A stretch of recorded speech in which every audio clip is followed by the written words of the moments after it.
Hello friends, welcome back to our channel. आज हम लोग क्लास 9 केमिस्ट्री का नेक्स्ट पार्ट करने जा रहे हैं। इससे पहले प्रीवियस वीडियो में हमने इससे पहले तक कवर कर लिया था, इसके आगे हम लोग कवर करते हैं।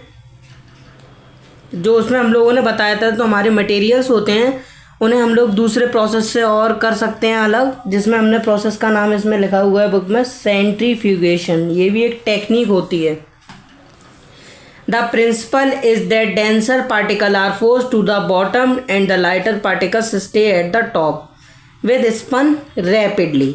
यानी इस वाले प्रिंसिपल में क्या होता है, जो आपके डेंसर पार्टिकल होते हैं, छोटे पार्टिकल होते हैं, उनमें फोर्स लगता है, इसीलिए वो नीचे की तरफ चले जाते हैं। और जो हल्के पार्टिकल्स होते हैं वो ऊपर की सतह पे तैर आते हैं तुरंत के तुरंत जब हम लोग उसे मिलाते हैं। इसमें एप्लीकेशंस कौन कौन सी दी गई हैं? Use in diagnostic laboratories for blood and urine test. यानी ये डायग्नोस्टिक यानी ये हमारी पैथोलॉजीज में यूज़ होता है, जिससे हमारा ब्लड एंड यूरिन टेस्ट को क्लासीफाई करने में हेल्पफुल होती है। Used in dairies and home to separate butter from cream. यानी डेयरीज में ये मक्खन से क्रीम निकालने में काम, मतलब दूध से मक्खन निकालने में काम करता है और दूध से क्रीम निकालने का काम करता है। और used in washing machine to squeeze out water from wet clothes. यानी ये मशीन्स में भी यूज़ होता है, जिससे कि क्या होता है, जो हमारा पानी होता है वो कपड़ों से निकाल देता है इस प्रोसेस में, और हमारे कपड़े सूख जाते हैं, जिसे हम लोग बोलते हैं ड्रायर चला देते हैं वॉशिंग मशीन में, तो हमारे क्लॉथ्स सूख जाते हैं। How can we separate a mixture of two immiscible liquids? अब एक्टिविटी 2.6 में हमारे पास क्या दिया जा रहा है? Let us try to separate kerosene oil from water using a separate funnel।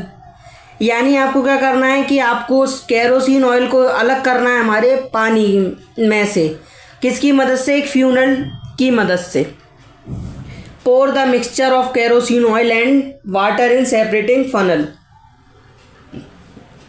यानी आपको मिक्सचर को उसमें डिबो देना है केरोसिन ऑयल में, और आपका जो पानी है वो फ्यूनल से धीरे धीरे अलग होने लगेगा, बाहर की तरफ आ जाएगा। Let us stand under undistributed for some time so that separate layers of oil and water are formed। यानी जब आप लोग थोड़ी देर इंतज़ार करेंगे वहाँ पर, तो आपका जो अनडिस्ट्रीब्यूशन हो जाएगा, आपकी जो अलग अलग लेयर्स थी पानी की और तेल की, वो अलग अलग दिखने लगेंगी आपको, यानी इनकी सतह अलग अलग हो जाएंगी। Open the stopcock of the separating funnel and pour out the lower layer of water carefully. यानी आपको उसका स्टॉप कॉक हटाना है और फिर उसके बाद आपको सेपरेटिंग फनल को खोल लेना है। फिर उसके बाद आपको उसकी नीचे वाली लेयर है उसको भी काफ़ी सावधानी से खोलना है। Close the stopcock of the separating funnel as the oil reaches the stopcock. यानी आपको बहुत ही सावधानी से स्टॉप कॉक को बंद कर देना है फनल को सेपरेट करते हुए। अब नीचे देख सकते हैं आप लोग, डायग्राम में आप लोगों को दिखेगा, ये होता है सेपरेटिंग फनल। इस टाइप का कुछ स्ट्रक्चर होता है। ये हमारा केरोसिन अलग हो गया, ये वाटर अलग हो गया, और ये हमारी होगी स्टॉप कॉक। अगर बात करी जाए इसकी एप्लीकेशंस के बारे में, तो इसमें क्या बताया जा रहा है? To separate mixture of oil and water. यानी आपको मिश्रण को अलग करना है पानी और तेल के, तो आप क्या करेंगे? In the extraction of iron from its ore the lighter slag is removed. यानी अगर आपको आयरन को उसकी कोर से अलग करना होता है, ओर से, तो आपको क्या करना पड़ता है? लाइटर स्लैग उसमें से निकालना पड़ता है। From the top by this method to leave the molten iron at the bottom in the furnace. यानी आपको उस जो मटेरियल में क्या होता है, आपका जो पिघला हुआ लोहा होता है वो ऊपर की सतह पे नहीं, नीचे की सतह पे तैर आता है, जो आपको दिखने लगता है आपकी नीचे की सतह में, और जो आपका लाइटर स्लैग होता है वो रिमूव कर देता है आपके टॉप साइड को। The principle is that immiscible liquid separate out in layers depending on their densities. यानी ये प्रिंसिपल किस पे डिपेंड करता है? आपकी डेंसिटीज़ पे। यानी डेंसिटीज़ की जैसी वैल्यू होगी उस हिसाब से ये अपना वर्क फंक्शन दिखाता है। How can be separate a mixture of salt and ammonium chloride. यानी आप एक मिक्सचर को सॉल्ट के और अमोनियम क्लोराइड को कैसे अलग कर सकते हैं। We have learn in chapter 1 that ammonium chloride changes directly from solid to gaseous state on heating. यानी आपने चैप्टर 1 में पढ़ा ही होगा, जो अमोनियम क्लोराइड होता है वो डायरेक्टली चेंज हो जाता है एक सॉलिड से गैसियस स्टेट में जब हम उसे गर्म करते हैं। So to separate such mixtures that contain a sublimable volatile component from a non-sublimable impurity, यानी आपको इसमें बात करी जाए कि इन दोनों को अलग अलग करना है, इन मिक्सचर्स को, जिसमें से एक सब्लिमेबल है यानी जो मिल जाता है ऐसा कंपोनेंट है, और दूसरा है नॉन सब्लिमेबल इम्प्योरिटी यानी वो ढंग से नहीं मिल पाता है।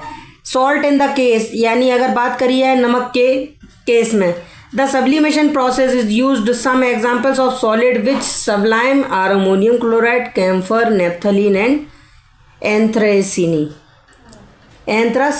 यानी इसमें कुछ एग्जाम्पल्स हैं जो सॉलिड से तुरंत गैसियस में चले जाते हैं।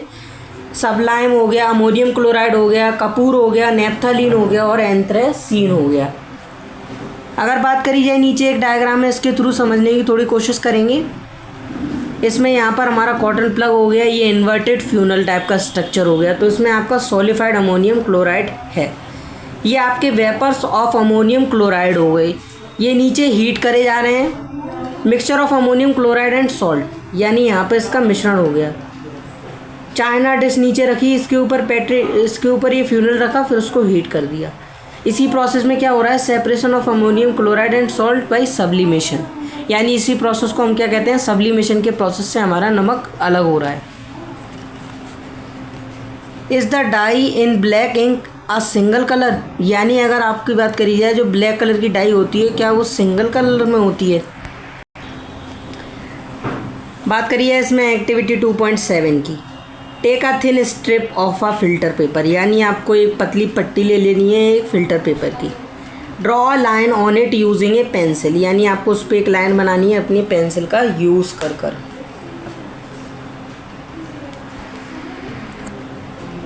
फिर आपको क्या करना है, इसमें अप्रोक्सीमेटली 3 सेंटीमीटर से आपको लोअर एज से क्या करनी है, एक ड्राइंग लाइन ड्रॉ करनी है आपकी पेंसिल के यूज़ करके। Put a small drop of ink water soluble that is from a sketch pen और फाउंटेन पेन, यानी आपको एक छोटी सी बूंद रखनी है इंक की जो वाटर सॉल्युबल टाइप की इंक हो, जिसमें जैसे कि आपका कोई स्केच पेन होना चाहिए या फाउंटेन पेन, स्केच पेन या fountain pen. At the centre of the line let it dry lower, यानी जब ये सूख जाए, lower the filter paper into a jar, glass, beaker, test tube, यानी आपको इस वाले पेपर को किस में रख देना है, एक जार में या ग्लास में या बीकर में या टेस्ट ट्यूब में, आप इसमें से किसी में भी रख सकते हैं।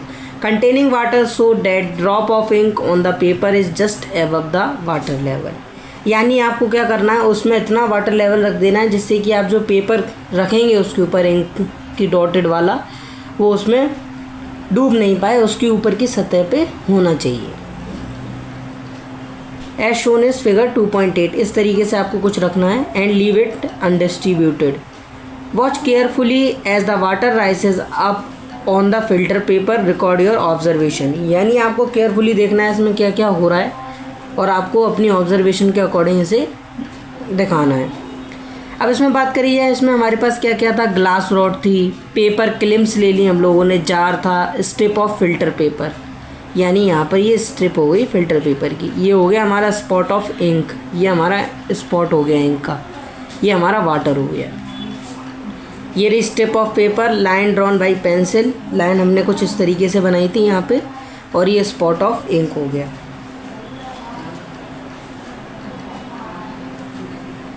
The ink that we use has water as the solvent and the dye is soluble in it, यानी आपको क्या करना है, इसमें जो आपकी इंक होती है वो वाटर में पूरी तरीके से घुलनशील होती है और डाई भी होती है, दोनों ही एक तरीके से पानी में घुल जाती हैं।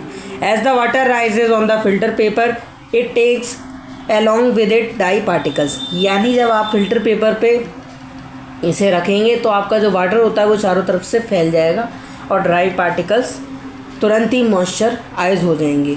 Usually a dye is a mixture of 2 or more colours, यानी अगर बात करी जाए एक डाई एक या 2 कलर का मिश्रण होती है, the coloured component that is more soluble in water राइसेस faster and in this way the colours get separated. यानी आपको इसमें ये बताया जा रहा है जो आपके कलर कंपोनेंट होते हैं वो काफ़ी जल्दी जल्दी एक दूसरे में मिल जाते हैं, इसी की वजह से आपकी फास्टर रिएक्शन होती है और आपके दोनों के कलर अलग अलग दिखने लगते हैं डाई के। This process of separation of components of a mixture is known as chromatography. यानी इस वाले पूरे प्रोसेस को करते हैं जो हम लोग उसको नाम दिया है, एक मिक्सचर के प्रोसेस को हम लोग कर रहे हैं यहाँ पर, जिसे अलग अलग कंपोनेंट को करके करा जाता है, उसे हम लोग बोलते हैं chromatography. Chroma in Greek means colour, यानी क्रोमा का मतलब होता है Greek. This technique was first used for separation of colour. यानी ये टेक्निक सबसे पहले किसके लिए यूज हुई थी? कलर को अलग अलग करने के लिए। So this name was given chromatography. यानी इसीलिए आपको बुक में बताया जा रहा है, इसका नामकरण दिया लोगों ने chromatography. This technique use for separation of those solutes that dissolve in the same solvent. यानी ये टेक्निक उनके नाम पे रखी गई जो पूरी तरीके से अलग अलग हो जाते थे सॉल्यूट, जो मिल नहीं पाते थे हमारे सॉल्वेंट में, अलग अलग रह जाते थे। With the advancement in the technology never techniques of chromatography. यानी आपके जो एडवांस टेक्नोलॉजी आ गई है जिसमें आपका आजकल यूज़ नहीं होता है क्रोमेटोग्राफी का, हैव बीन डेवलप्ड। यानी जो आजकल जो क्रोमेटोग्राफी पहले होती थी उससे काफ़ी हाईली एडवांस टेक्नोलॉजी आ गई है क्रोमेटोग्राफी की। You will study about chromatography in higher classes. यानी आपको आपकी आगे की क्लास में क्रोमेटोग्राफी के बारे में बताया जाएगा। Application to separate colour in dye, pigments from natural colours, drugs from food. यानी इसमें 3 आपकी एप्लीकेशंस बताई जा रही थी। How can we separate a mixture of 2 miscible liquid?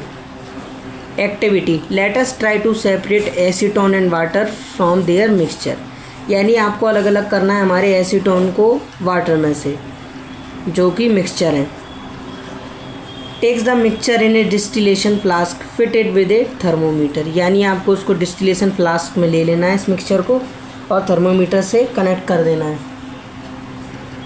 Arrange the apparatus as shown in figure 2.9। यानी आपको उसका एपरेटस सेट करना है जैसे कि आप लोगों को फिगर 2.9 में दिख रहा है। Heat the mixture slowly keeping a close watch at the thermometer.